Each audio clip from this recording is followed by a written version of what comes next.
So for our next chapter summary, we're going over chapter 20. That's over the law governing labor management relationships. Some topics we're going to cover are structure of the primary U.S. labor legislation, some organizations, some processes, what strikes, boycotts, and picketing are, and some global dimensions of it. So some legislations that came upon are the Wagner Act of 1935, the Taft-Hartley Act, and the Landrum-Griffin Act of 1959. So the Wagner Act guarantees rights of workers to organize and bargain collectively, forbids employers from engaging in specific unfair labor practices, and it aims to facilitate the formation of labor unions and then settle labor disputes by collective bargaining. The Taft-Hartley Act bars unions from engaging in specific unfair labor practices, makes collective bargaining agreements enforceable, and provides civil damages or remedy for parties injured by certain union activities. And then the last act that we talked about is the Landrum-Griffin Act that governs the internal operation of labor unions. It requires financial disclosure, establishes civil and criminal penalties, and then Labor Bill of Rights provides protection for employees against their own unions.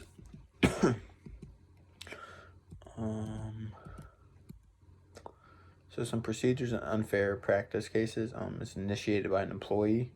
The charge is examined by field examiners. The regional director determines if a complaint should be issued. And then an attorney informally tries to resolve issued complaints. Some unfair labor practices by employers, prohibits employer interference with restraint or coercion of employees, expressions of views and arguments, and domination or support of labor organizing. So some by how they figured this out was the labor management committee, which workers communicate directly with upper management to resolve problems.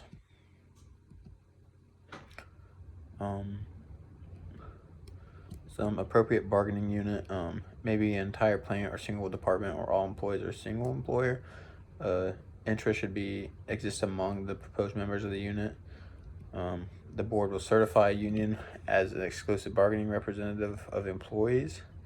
Only one election can be held each year, and there's no election during the team of collective bargaining agreement.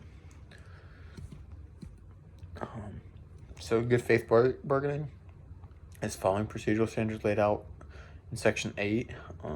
It talks about the unfair labor practices, failure of the employer to bargain, taking unilateral action on the matter, and then some subjects of collective bargaining are mandatory subjects, which are the parties must bargain rates and pay, hours of employment, and other terms and conditions. And there's permissive subjects, and they do not need to be bargained over. It's management decisions based on the scope of the enterprise.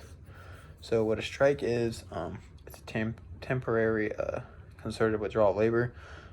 So there's lawful strikes, economic, which is stoppage, purpose of obtaining better work conditions, and unfair labor, which stoppage of purpose of protecting an employer's commission. This actually just happened in the GM plants here in Defiance and in Fort Wayne. They went on strikes because the new contract they had signed did not agree with. So unlawful strikes, employers are not legally protected and may be discharged by their employer. Sit-down strikes, employees remain on the job but cease working. Partial strikes, only some workers leave the job. And wildcat strikes, it's not authorized by the union or violation of the collective bargaining agreement. And then boycotts, it's just not buying products from somebody. And there's two types of picketing, which are informational, which is designed to truthfully inform the public of labor dispute, and jurisdictional picketing. It's done by one union to protest assignments of jobs to another union's members.